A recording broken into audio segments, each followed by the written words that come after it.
Nimenikumbuka mzee mmoja aliwahi kufiwa na mkewe ambaye alizaa naye watoto wa kiume watupu. Watoto wa kiume, akafa yule mzee. Basi watoto wale wakawa wakimsaidia baba yao kwa kupeana zamu, leo wewe, leo huyu, leo huyu.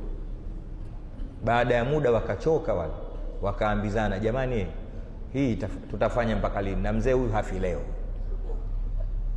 mwaonaje tukamshauri mzee akaoa?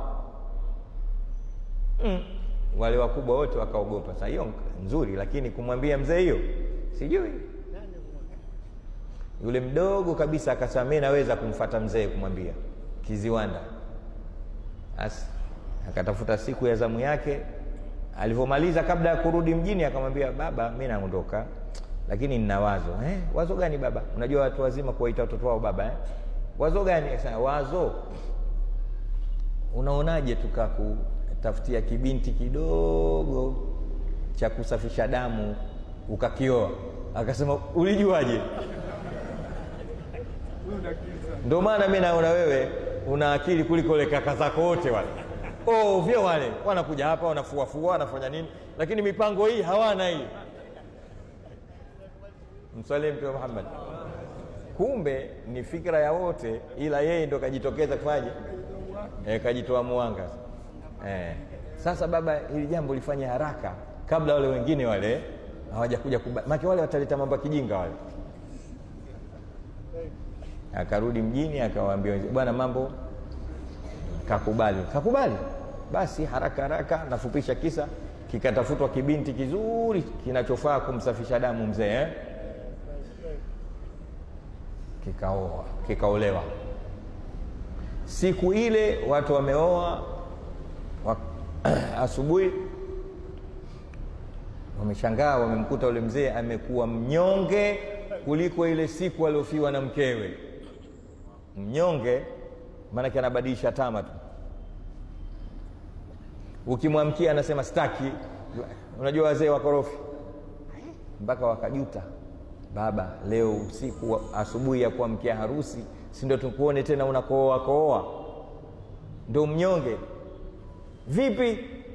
Maneno haya tunamalizia darasa yetu. Anasema, bakaitu ala shababi bukaa aini fama nafaa albukau wala nakhibu laita shababa yaudu yauman fa ukhbirahu bima faala almashibu. Msalimu Mtume Muhammad. Anasema, nimelia usiku mimi leo, nimelia kulia kwa machozi kabisa, nyanga. Anamwambia yule mjukuu wake, kilichokuuliza? Anasema, bwana wewe, fama nafaa albukau wala nakhibu, huko kulia kwangu kwenyewe hakujafaa chochote. Mimi usiku kucha namuuliza ule mtoto, uliniambia unaitwa nani vile? Anaitwa Majuma. Mlizaliwa wangapi? Sisi tulizaliwa wengi, kwetu mimi ndo wanne. Wenzako wote washaolewa? Washaolewa. Hizi piko umechora bei gani? Sasa haya jamani, ndo maswali ya kuulizana bwana harusi na bi harusi usiku.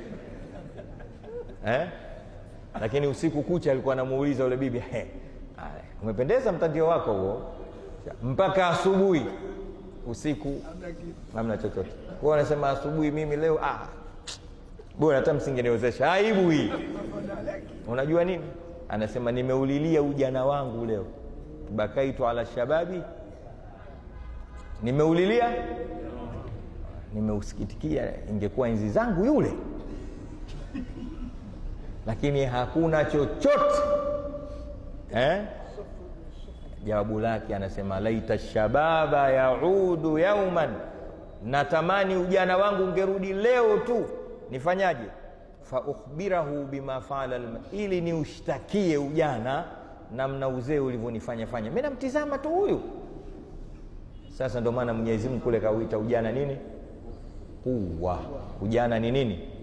Ni nguvu ya kila kitu. Kwa hiyo Mwenyezi Mungu Subhanahu wa Ta'ala atakwenda kumuuliza kila binadamu aliyopata bahati ya kuishi na akafikia umri wa ujana, kwa sababu ujana ndio anaoutizama Mwenyezi Mungu Subhanahu wa Ta'ala.